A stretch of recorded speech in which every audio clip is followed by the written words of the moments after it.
What's good, YouTube? It's your boy Charles Enoch. You already know we back with another Invest in Myself episode. So let's dive on in.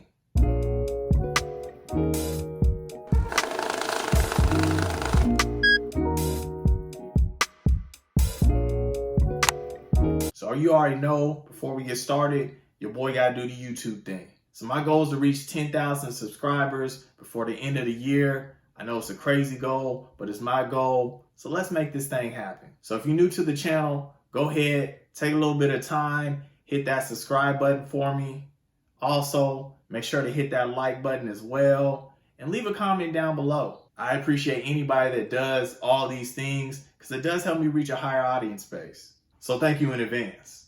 All right, so today I want to go over another example on how to pay off your personal loan using a credit card and the balance transfer offers that they give you. So I know some of you guys may be in a situation where you can't obtain the credit card that's going to offer you the 0% balance transfer for 12 to 16 months without a balance transfer fee up front. And usually those balance transfer fees are between 3 to 5%. And it's actually fine if you can't find that type of promotional offer where they're not charging the balance transfer fee up front.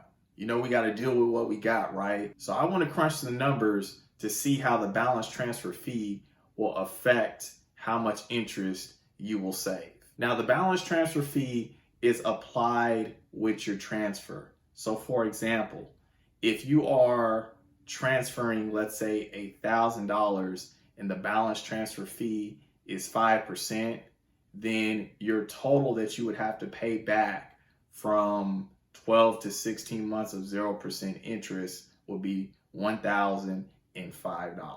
So it's pretty easy to calculate what the balance transfer fee is going to be. So with that being said, what we're going to do is use the debt payoff calculator, and we're going to have a scenario where we're going to do a balance transfer to pay off our loan, and we're going to incorporate the balance transfer fee within it to see how much interest we're going to save. So let me set this thing up and we'll get to it. All right, so let's set the scene here. We're going to say that we have a couple, and together they're going to bring in $6,000 per month. Now their expenses are going to be $5,400, which is going to leave them at a cash flow of $600 left over every month. Now the loan that they have that they're trying to pay off is going to be a $15,000 loan. We'll get into more of the specifics in the loan on the Excel spreadsheet. So we're going to say that they have a credit card, and the limit on that credit card is $9,000. Now they're going to have a balance transfer promotion here of 0% interest for 16 months, but there's going to be a 3% balance transfer fee. So how we're going to calculate what the fee is going to be, we're going to say that they're going to take out $8,000. Now we're going to times that by 0.03, which the balance transfer fee would equal $240. So the total amount that they owe is $8,240, and they need to pay that off within 16 months.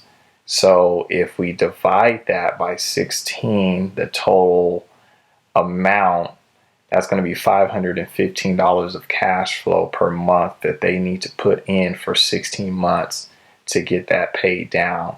Now we see that their cash flow is $600, so that shouldn't be a problem. They do have some wiggle room, and they're feeling comfortable in regards to getting that paid off for 16 months. All right, so let's take a deeper look into this loan.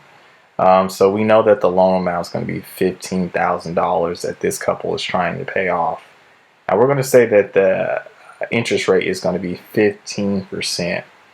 Now the loan period of this loan is going to be for 5 years, 12 payments within every single year here. So the scheduled monthly payment is $356. Now, this is already calculated into part of their expenses. So we see that we got to make 60 payments of the $356. Now, if we made those scheduled payments on time, the total interest would be $6,400.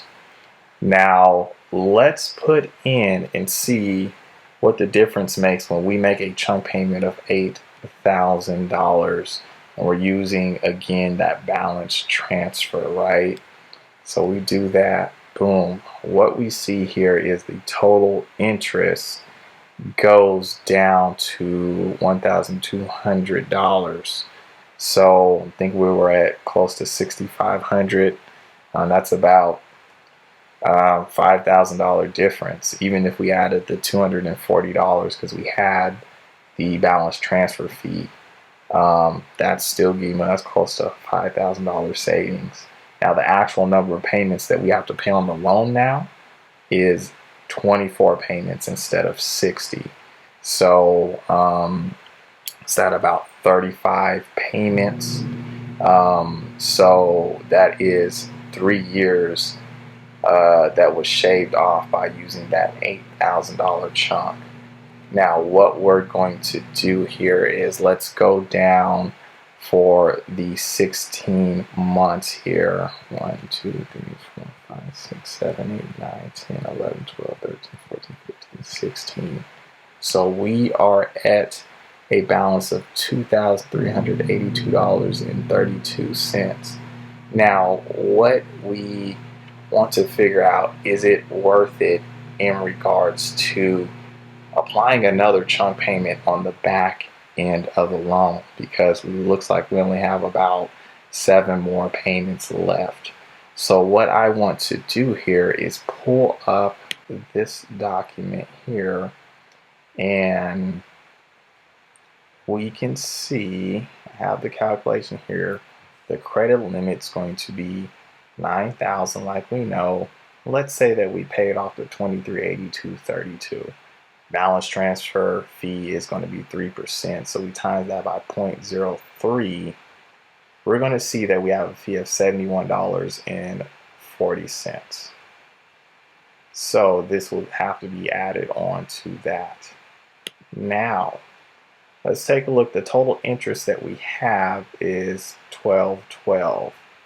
So let's pay off the $2382.32. We see that it dropped to $11.21. So what is that? About a $90-something difference. It's not that big of a difference. So what I want you guys to note is when you're using this chunk method at the back end of the loan, you don't save a lot. I think that was like a $20 difference. Where you're getting the savings from is from the front end of the loan. So if you have a loan that you're just beginning on, this is a very good strategy because you're paying a lot of the interest in the front of the loan.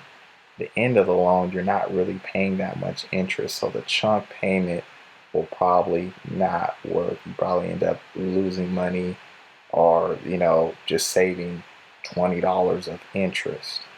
So that is one thing that I wanted you guys to note when you're doing this chunk payment method. But it is a very good method to use. You definitely need to be disciplined and know your cash flow.